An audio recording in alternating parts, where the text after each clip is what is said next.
আমি একজন মুক্তিযোদ্ধা। এটা হলো আমার জীবনের শেষ যুদ্ধ। এই যুদ্ধ হলো সন্ত্রাসীদের বিরুদ্ধে, চাঁদাবাজদের বিরুদ্ধে, মাস্তানদের বিরুদ্ধে, টেন্ডারবাজদের বিরুদ্ধে। মানুষকে জেগে উঠতে হবে।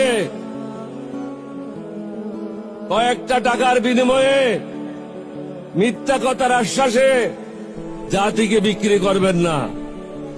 বিগত 25 বছর মোদির গোলামি করেছে তারা। মোদির গোলামদেরকে আপনারা ভোট দেবেন না, ঋণ খেলাপিদেরকে ভোট দেবেন না, মাস্তানদেরকে ভোট দেবেন না, সন্ত্রাসীদেরকে ভোট দেবেন না। ভালো মানুষ যারা আছে তাদেরকে ভোট দেবেন, তাহলে সমাজটা ভালো হবে।